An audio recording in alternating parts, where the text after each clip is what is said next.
के संविधान की बात मैंने बताई और बाबा साहेब की पत्नी यानी कि हमारी पूज्य माता रमाबाई जी, जिन्होंने अपने 4-4 बच्चे हमारे लिए बलिदान कर दिए, उनका अगर त्याग और बलिदान ना होता तो शायद बाबा साहेब ना बन पाते। बाबा साहेब इतनी लड़ाई नहीं लड़ पाते जितनी वो लड़ाई लड़कर चले गए और हमें अधिकार दिलाकर चले गए। लेकिन वही माता रमाबाई कैसे दुख में रही, क्या क्या उन पे बीता, एक छोटी सी घटना मैं बताऊंगी। बाबा साहेब जब लंदन से अधिकार लेकर लौटे तो बाबा साहेब का जगह जगह बहुत सम्मान किया गया, जगह जगह प्रोग्राम होने लगे और बाबा साहेब को बुलाया जाने लगा, क्योंकि पूरे भारत के अंदर बाबा साहेब छा गए थे। बाबा साहेब को सम्मान में पगड़ी मिलती, कहीं कहीं कुछ मिलता। बाबा साहेब के घर में एक पगड़ी रखी थी और बाबा साहेब को किसी प्रोग्राम के लिए जाना था। उस प्रोग्राम में माता रमाबाई ने कहा कि साहब आज मुझे भी आपका सम्मान देखना है, लोग आपको बुलाते हैं, मैं भी आपके साथ चलूंगी, मुझे भी आपका सम्मान देखना है। बाबा साहेब ने कहा कि नहीं रामू, तुम मेरे साथ नहीं चल सकती।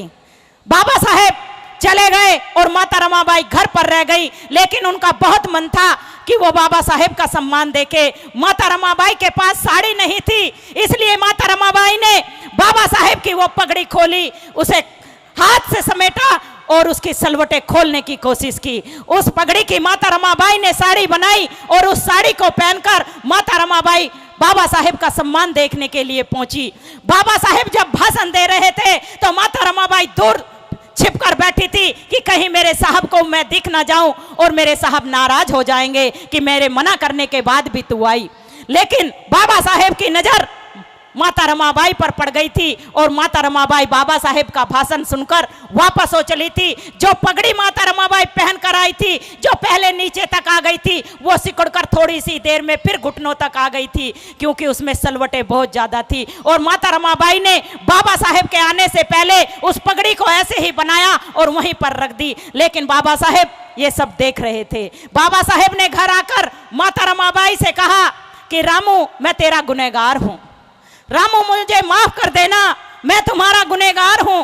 माता रमाबाई नहीं समझ पाई कि साहब ऐसा क्यों कह रहे हैं। उन्होंने कहा कि साहब आप मुझसे ये बातें ऐसी क्यों कह रहे हो, आप मेरे गुनहगार कैसे हो सकते हो, मुझे आपसे कोई शिकायत नहीं है साहब, मैं सम्मान समारोह में नहीं गई साहब, आपने मुझे मना कर दिया था जाने के लिए, मैं नहीं गई आपका भाषण सुनने के लिए। माता रमाबाई ने झूठ कह दिया कि मैं नहीं गई। बाबा साहेब ने कहा कि रामू, जब मैं बोल रहा था तो मैंने तुम्हें पीछे देखा था, रामू मुझे माफ कर देना, मैं 7 करोड़ अछूतों का मुक्तिदाता बन गए जा रहा हूं, मैं अपने को 7 करोड़ अछूतों का बाप पिता कहता हूं, लेकिन रामू मैं तुम्हारा गुनहगार इसलिए हूं कि मैं अपने रामू के लिए एक साड़ी का इंतजाम नहीं कर सकता। रामू तुम मुझे माफ कर देना, मेरे पास इतने भी पैसे नहीं है रामू कि मैं तुम्हारे लिए एक नई साड़ी ला कर दे दूं। माता रमाबाई ने कहा कि साहब मुझे साड़ी नहीं चाहिए, मुझे नई साड़ी नहीं चाहिए साहब, लेकिन मुझे आपसे एक वचन चाहिए कि ये जो हमारे 7 करोड़ अछूत बच्चे हैं, जिनके लिए आप संघर्ष कर रहे हो, जिनका बीड़ा आपने उठाया है, जिन्हें आपको अधिकार दिलाने हैं, साहब मुझे साड़ी नहीं, इन 7 करोड़ अछूतों को इस देश का शासक बनते हुए देखना है। आपसे मुझे ये वचन चाहिए। और माता रमाबाई के ऊपर बाबा साहेब गर्व करते हैं कि धन्य हूं रामू, जो मुझे तुम्हारे जैसी जीवन संगनी मिली, जो समय समय पर, जो पथ पथ पर मेरा साथ देती है। बाबा साहेब जब लंदन के अंदर थे, 2 लाइन कहकर अपनी बात समाप्त करती हूं कि अंग्रेजों से और हिंदुओं से बाबा साहेब ने क्या ललकार कर कहा कि मांगो मैं तुमसे कोई भीख नहीं।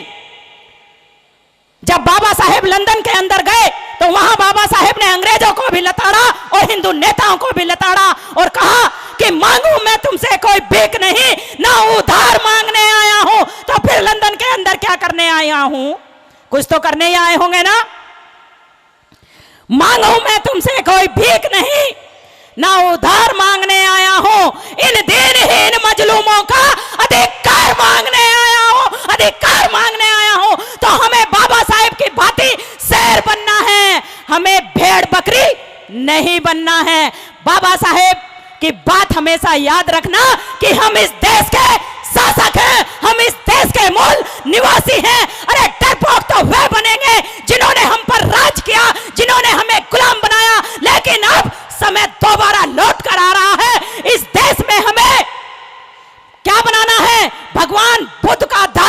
यानी कि बौद्ध धर्म सम्राट अशोक का अखंड भारत का निर्माण फिर से हम सबको यानी कि इन बहुजनों को मिलकर बनाना है और शेर की भांति चलना है, शेर की भांति दिखना है और शेर की भांति बोलना है और शेर की भांति ही लड़कर इस भारतीय संविधान को बचाना है। महिलाएं क्या अंधविश्वास को छोड़ेंगी? महिलाएं हाथ ऊपर करें।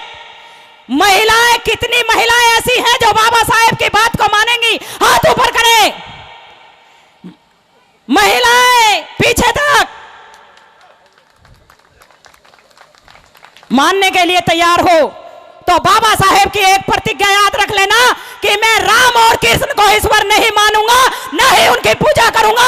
अपने घरों से इन सबको बाहर करना और भगवान बुद्ध और बाबा साहेब को अपने घर के अंदर लेकर आना, क्योंकि आपने हाथ उठाकर कसम खाई है। तो इसलिए भाई जो इनके घर से पुरुष बैठे हैं, अगर ये काम ना करें तो जबरदस्ती तुम्हें ये काम करना है। मनुवाद की धज्जी तुम्हें उड़ानी है, यानी कि मनुवादियों के देवताओं को बाहर करना है या नहीं? जो हमारे देवता हैं वही हमारे घर के अंदर रहेंगे, जो हमारे देवता नहीं है वे हमारे घरों के अंदर नहीं रहेंगे। महिलाएं इस बात से सहमत है? जरा हाथ ऊपर करो।